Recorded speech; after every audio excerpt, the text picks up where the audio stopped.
ശമ്പള പ്രതിസന്ധിയിൽ എറണാകുളത്ത് ഉപരോധം. സർക്കാർ ജീവനക്കാർ എറണാകുളം ജില്ലാ ട്രഷറിക്ക് മുന്നിൽ ഉപരോധിക്കുന്നു.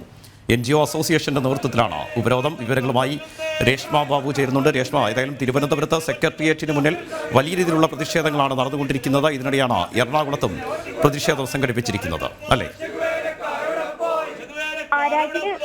സംസ്ഥാന വ്യാപകമായിട്ടുള്ള പ്രതിഷേധത്തിന്റെ ഭാഗമായിട്ടാണ് എറണാകുളം ജില്ലാ ട്രഷറി ഓഫീസിന് മുന്നിൽ സർക്കാർ ജീവനക്കാർ ഉപരോധ സമരം നടത്തുന്നത്. ഇപ്പോഴും ഉപരോധ സമരം തുടരുകയാണ്. NGO അസോസിയേഷന്റെ നേതൃത്വത്തിലാണ് ഇത്തരത്തിലൊരു സമരം സംഘടിപ്പിച്ചിരിക്കുന്നത്. അതായത് മുഴുവൻ ജീവനക്കാർക്കും ശമ്പളം ലഭിക്കണം, അതുവരെ സമരം തുടരുമെന്നുള്ള ഒരു നിലപാടാണ് പ്രതിപക്ഷ സംഘടനകൾ മുന്നോട്ട് വയ്ക്കുന്നത്. ചരിത്രത്തിൽ ആദ്യമായിട്ട് ഇത്തരത്തിലൊരു സർക്കാർ ജീവനക്കാർക്ക് ശമ്പളം ഇതുവരെ ലഭിക്കാതിരിക്കുന്നത്, അതായത് 4-ാം തീയതിയായി എന്നിട്ട് കൂടി ശമ്പളം ലഭിക്കാതിരിക്കുന്നത്, അതിൽ പ്രതികരിക്കാൻ സാധിക്കില്ല എന്നുള്ള നിലപാടിന്റെ അടിസ്ഥാനത്തിലാണ് ഉപരോധ സമരവുമായിട്ട് മുന്നോട്ട് പോയത്. മാത്രവുമല്ല, ധനമന്ത്രി ഇന്ന് തന്നെ ഈ ശമ്പളം കിട്ടുമെന്ന് പറയുന്നുണ്ടെങ്കിലും അത് ജീവനക്കാരിലേക്ക് എത്തും വരെ ആ സമരം തുടരുമെന്നും അവർ അറിയിക്കുകയും ചെയ്തിട്ടുണ്ട്. മാത്രമല്ല, ഈ കേന്ദ്രത്തിന് മേൽ പഴിചാരാനായിട്ടുള്ള ഒരു ശ്രമത്തെയും സർക്കാർ ജീവനക്കാർ നഖശിഖാന്തം എതിർക്കുന്ന ഒരു സാഹചര്യമുണ്ട്. അതായത് 4000 കോടി രൂപ കേന്ദ്ര സർക്കാർ നൽകിയിട്ട് കൂടി ശമ്പളമായിട്ട് ജീവനക്കാർക്ക് നൽകാൻ സാധിക്കുന്നില്ല. മാത്രമല്ല, ഈ KSRTCയിൽ നിന്ന് ആളുകളായിട്ട് ജീവനക്കാർക്ക്